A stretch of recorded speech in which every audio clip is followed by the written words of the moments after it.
तर plain geometry जी असते त्याला आपण 2D म्हणतो. जी स्पेसमध्ये असते त्याला आपण 3D म्हणतो. आता ही प्लेन जॉमेट्री आहे, ज्याला आपण ज्याच्यामध्ये फक्त लेंथ आणि ब्रेड्थ याचा विचार केला जातो. जिथं हाईट पण असते तिथं आपण 3D. आता हे सगळं 3D मध्ये आहे कम्प्लीट. म्हणजे 3D मध्ये लाईन पण आहे, बाकी सगळंच आहे. तर ते आपला जो 11th सिलेबस आहे त्यात फक्त हा जो पार्ट आहे, third chapter pair of straight line, सोडलं तर सगळं आहे 11th मध्ये. हे दोन्ही एकत्र आहेत, स्ट्रेट लाईन आणि लोकस. लोकसचा पार्ट हार्डली 5% आहे, बाकी 95% स्ट्रेट लाईन आहे, पण ती सिंगल स्ट्रेट लाईन आहे. आणि जी पेअर ऑफ स्ट्रेट लाईन आहे डबल आहे पेअर ऑफ स्ट्रेट लाईन. त्याच्यानंतर आहे सर्कल. सर्कलमध्ये पण दोन प्रकार आहेत, सिस्टीम ऑफ सर्कल वेगळं, इक्वेशन ऑफ सर्कल, पण ते आता त्यावेळेस बघू आपण. कोनिक सेक्शनमध्ये पॅराबोला इलिप्स हायपरबोला आहे, तर त्यात इलिप्स हायपरबोला सेमच असतात, फक्त हे प्लस असते मायनस असते. म्हणजे याच्यामध्ये प्लस आणि याच्यामध्ये मायनस, बाकी पॅराबोला थोडं डिफरंट आहे, पण ते सेमच आहे. हा झाला कॉर्डिनेट जॉमेट्रीचा पार्ट. तर त्यातला आता आपण स्ट्रेट लाईनला सुरुवात करू. पहिला पार्ट स्ट्रेट लाईन मधला फर्स्ट पार्ट जो की 11th मध्ये आहे. त्या फर्स्ट पार्ट मधलं पहिलं आर्टिकल जे आहे ते आहे लोकस. तुम्ही वाटलं तर लिहून घेऊ शकता. स्ट्रेट लाईन हेडिंग टाका, इथून चालू करा. स्ट्रेट लाईन,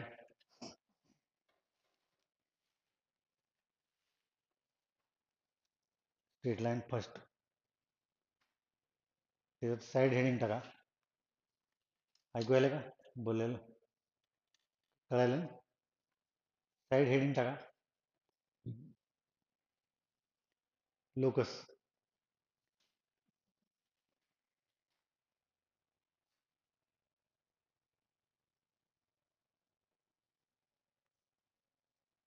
लोकस, लोकसची डेफिनेशन काय? Locus is a set of points which satisfies given geometrical condition. Locus is a set of points which satisfies given geometrical condition. As example दिले मी खाली. Circle is a locus of point such that distance between fixed point. Theory part जो आहे तो सकाळच्या बॅचमध्ये घेतलेला आहे already, ते ॲज डिस ठेवतो, फक्त समजावून सांगतो. प्रॉब्लेम मात्र आपण फ्रेश घेऊ. थेरी काय डबल डबल लिहित नाही आता. Circle is a locus of point such that distance between fixed point and locus point is constant.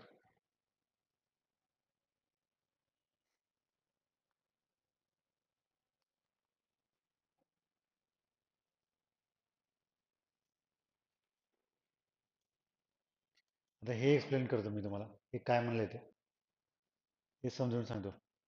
Circle is a locus of point, म्हणजे आता बघा एक समजा हा पॉइंट आहे सी, फिक्स्ड पॉइंट आहे. ह्या सी पॉइंट पासून इक्वल डिस्टन्सवर काही पॉइंट आहेत, त्या सगळ्या जर जॉईन केलं तर त्याला सर्कल म्हणतात. सी पासून म्हणजे तुम्ही आता इथे कुठेही पॉइंट घ्या, समजा मी इथे घेतलं पी, तर हे कॉन्स्टंट आहे, length of C P constant, ज्याला आपण रेडियस पण म्हणतो सर्कलचे, आर. सीला सेंटर म्हणतो आणि पी लाईज ऑन लोकस. तर पॉइंट पी हा लोकस वरती लाईज आहे, पी लाईज ऑन लोकस. मग पी कुठे घ्या तुम्ही, C P is equal to कॉन्स्टंटच येणार. इथं घ्या, इथं घ्या, इथं घ्या, इथं ह्या याच्यावरती कुठं पण पी पॉईंट घेतला तर सी आणि पी मधलं डिस्टन्स सेम येणार, सगळे डिस्टन्स सेम येणार. कारण काय, कंडिशनच तशी आहे. फिक्स्ड पॉईंट पासून लोकस पॉईंटचं डिस्टन्स काय कॉन्स्टंट. त्याचं मिनिंग बघा ना. Circle is a locus. Circle हा काय आहे? लोकस आहे of point such that distance between fixed point and locus point is constant. तर फिक्स्ड पॉइंट आणि लोकस पॉइंट मधलं डिस्टन्स, फिक्स्ड पॉइंट सी, सीला काय म्हणतात? Fixed point. आणि पीला लोकस पॉइंट. तर त्या सी आणि पी मधलं जे डिस्टन्स आहे ते कॉन्स्टंट आहे. त्याला आपण सर्कलची रेडियस पण म्हणू शकतो, आर. आणि मग पी पॉईंट तुम्ही कुठं पण घेऊ शकता, प्रत्येक वेळेला डिस्टन्स कॉन्स्टंट येणार. तर लोकसचं सगळ्यात बेस्ट एक्झाम्पल आहे. म्हणून मी आपण म्हणजे हे घेण्याचं कारण ते आहे. तर तुम्ही आता थोडक्यात मी काही बेसिक गोष्टी सांगतो. आता आपल्याला कॉर्डिनेट जॉमेट्री बघायचं आहे. कॉर्डिनेट जॉमेट्रीची सुरुवात कुठून होते? तर हे हॉरिझॉन्टल ॲक्सिस, ज्याला आपण एक्स ॲक्सिस म्हणतो. त्याच्यानंतर व्हर्टिकल ॲक्सिस, त्याला आपण वाय ॲक्सिस म्हणतो. हे आहे ओरिजिन. त्याच्यानंतर एक्स ॲक्सिस आणि वाय ॲक्सिस हे प्लेनला डिवाइड करतात 4 पार्ट्समध्ये. ते प्रत्येक पार्टला आपण क्वाड्रंट म्हणतो. आणि क्वाड्रंट मेजर करताना अँटी क्लॉकवाईज डायरेक्शन घेतली जाते. म्हणजे फर्स्ट, सेकंड, थर्ड, फोर्थ. फर्स्टमध्ये बोथ पॉझिटिव्ह, सेकंडमध्ये एक्स निगेटिव्ह, वाय पॉझिटिव्ह. त्यानंतर थर्डमध्ये एक्स वाय दोन्ही पण निगेटिव्ह. आणि फोर्थमध्ये X positive, Y negative. Basic concept आहे, त्याला काही फार डोकं लागत नाही. त्याच्यानंतरचा दुसरा जो पार्ट आहे हे कॉर्डिनेट जॉमेट्रीमधले म्हणजे कॉर्डिनेट सिस्टीम म्हणते त्याला. हे जे आहे ना, रेक्टँग्युलर कॉर्डिनेट सिस्टीम म्हणतात त्याला. कॉर्डिनेट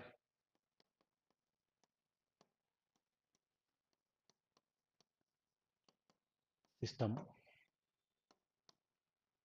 नंतर आता परत हे एक्स ॲक्सिस आहे, हे वाय ॲक्सिस आहे, ओरिजिन आहे, हा पी पॉईंट आहे. तर पी पासून जर समजा वाय ॲक्सिसवर परपेंडिक्युलर टाकलं तर हे जे डिस्टन्स आहे, लेंथ ऑफ पी एन, त्याला ॲब्सिसा म्हणतात. आणि ते एक्स कॉर्डिनेट इतकं असतं. पी पासून जर परपेंडिक्युलर टाकलं पी एन एक्स ॲक्सिसवर, तर त्याला ॲब्सिसा म्हणतात. ते एक्स कॉर्डिनेट इतकं असतं. सिमिलरली पी पासून एक्स ॲक्सिसवर परपेंडिक्युलर टाकलं तर ते पी एम होते, ज्याला आपण वाय म्हणतो. आणि त्याला ऑर्डिनेट म्हणतात. Length of P M is equal to Y, ordinate. त्याच्यानंतर आपल्याला काही फॉर्म्युले. आता लोकसचे डेफिनेशन काय ते एकदा बघू थोडं परत पहिल्यापासून. लोकस काय? तर पॉईंटचा सेट आहे, सेट ऑफ पॉईंट्स. दिलेली जॉमेट्रिकल कंडिशन सॅटिस्फाय करणाऱ्या पॉईंटचा सेट, त्याला आपण लोकस म्हणतो. दिलेली जॉमेट्रिकल कंडिशन सॅटिस्फाय करणाऱ्या पॉईंटचा सेट. मग जॉमेट्रिकल कंडिशन कुठल्या कुठल्या असू शकतात पॉसिबल, तर ते आपल्याला आता बघायचे. आता ह्याच्यानंतर आपल्याला काय बघायचं? Geometrical condition. पहिली जॉमेट्रिकल कंडिशन आहे डिस्टन्स फॉर्म्युला. तुम्हाला लिहून घ्यायचं असेल तर घेऊ शकता. डिस्टन्स माहीत असलं तर मग फक्त लक्ष द्या, जर पार्ट असेल तर. पण हे आता आपल्याला पूर्ण कोनिक सेक्शन संपेपर्यंत लागणार आहे, म्हणजे फक्त आजच्या पुरतं नाही, सगळीकडे आपल्याला याची गरज पडणार आहे. पहिला आहे डिस्टन्स फॉर्म्युला, ax1 आणि bx2 y2. असं डायरेक्ट घेतलं तरी चालतंय. Distance between the points ax1 and bx2 y2. Length of AB is equal to under root x2 minus x1 square plus y2 minus y square. तुम्ही लिहून घेतलं तरी चालेल, वाटल्यास तुम्ही ते नोटबुकचं एक पेज बाजूला काढा, जोड पान असतं ना ते, आणि त्याच्यावरती फॉर्म्युले बाजूला लिहून ठेवा. म्हणजे प्रॉब्लेम सॉल्व्ह करताना तुम्हाला रेफर करता येतील. नोटबुकमध्ये फक्त प्रॉब्लेम सोडवा आणि फॉर्म्युले जे आहेत बाजूला लिहून ठेवा एका पेजवरती, म्हणजे तुम्हाला रेफर करता येतील. झालं काय? distance between the points ax1 and bx2y2 is length of AB is equal to under root x2 minus x1 square plus y2 minus y square. त्याच्यानंतर सेक्शन फॉर्म्युला, त्याच्यामध्ये दोन प्रकार आहेत, टू टाइप्स सेक्शन फॉर्म्युलामध्ये. एक इंटरनल डिव्हिजन आहे आणि दुसरं external division आहे. सेक्शन फॉर्म्युलामध्ये इंटरनल आणि एक्सटर्नल डिव्हिजन आहे. दोन्ही सारखेच आहेत, फक्त साईन बदल आहे, प्लस मायनस. कदाचित तुम्हाला हे झालेलं पण असेल स्कूलमध्ये.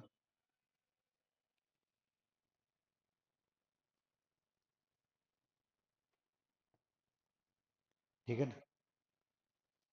आता हे थोडं काही गोष्टी इथं पाठ करावं लागणार आपल्याला, फॉर्म्युले वगैरे, म्हणजे पुढे प्रॉब्लेम तुम्हाला इझिली सॉल्व करता येईल. आता सेकंड घ्या, सेक्शन फॉर्म्युला. त्याच्यामध्ये दोन प्रकार आहेत, एक इंटरनल डिव्हिजन, दुसरं एक्सटर्नल डिव्हिजन. आता इंटरनल डिव्हिजन घ्या पहिल्यांदा. पहिलं इंटरनल डिव्हिजन घ्या.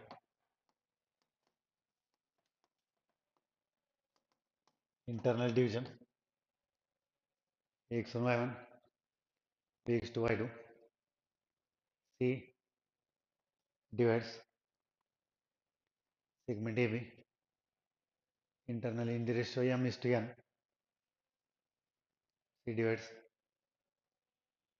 segment AB internally in the ratio m is to n. Then C is equal to mx2 plus nx1 by m plus n. C point AB ला divide करतो m by n मध्ये. हा त्याचा formula mx2 plus nx1 by m plus n, comma my2 plus ny1 upon m plus n.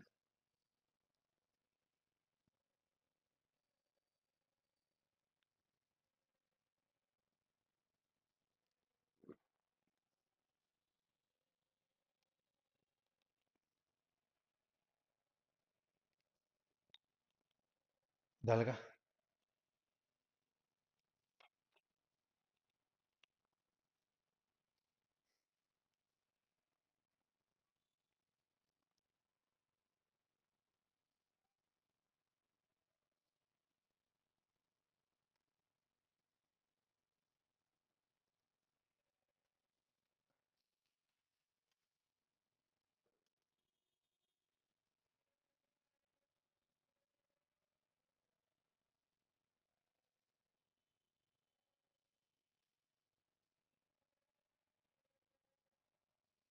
ठीक आहे. आता external division घ्या. Section formula external division परत असंच. सी पॉईंट बाहेर आहे एबीच्या. C divide segment AB external in the ratio m is to n. Formula mx2 minus nx1 upon m minus n, my2 minus ny1 upon m minus n.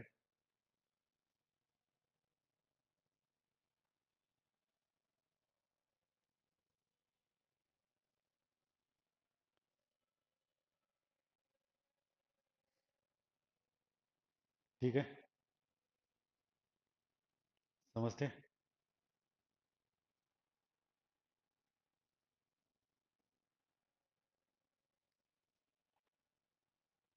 लक्ष द्या.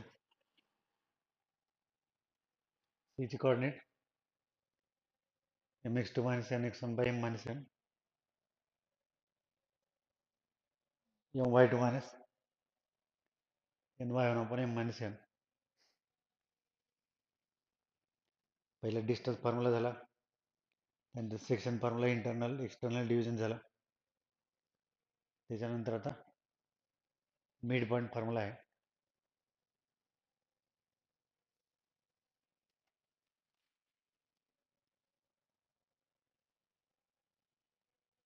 Mid point formula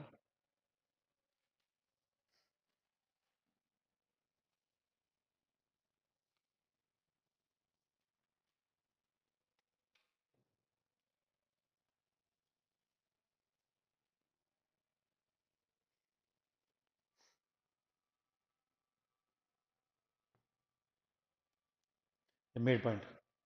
M is midpoint of segment AB. X1 y1 है, B x2 y2 है. M is equal to x1 plus x2 upon 2, y1 plus y2 upon 2.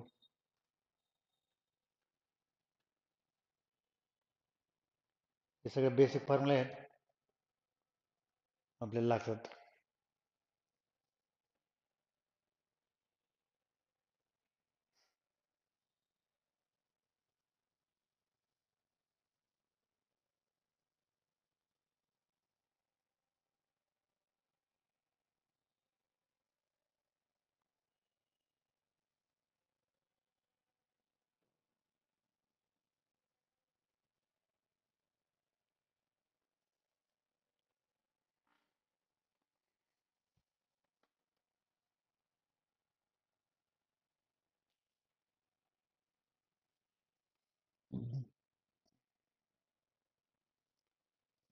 झालं का? त्याच्यानंतर आहे centroid formula. Centroid कोणाचा असतो? तर ट्रायंगलचा. ट्रायंगलचे जे मीडियन असतात त्याचं पॉईंट ऑफ इंटरसेक्शन. हा ट्रायंगल एबीसी आहे. Centroid of triangle ABC. In triangle ABC AD बघा एडी बी आणि सी एफ मीडियन आहेत. एडी बी आणि सी एफ मीडियन आहेत. तर मीडियनचं पॉईंट ऑफ इंटरसेक्शन आहे जी. जीला पण सेंट्रॉइड म्हणतो. G is equal to x1 plus x2 plus x3 upon 3, y1 plus y2 plus y3 upon 3. G चे कोऑर्डिनेट आहेत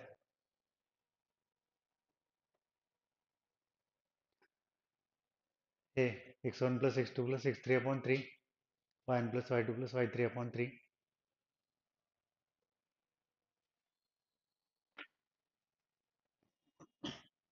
लक्षात येते का तुमच्या?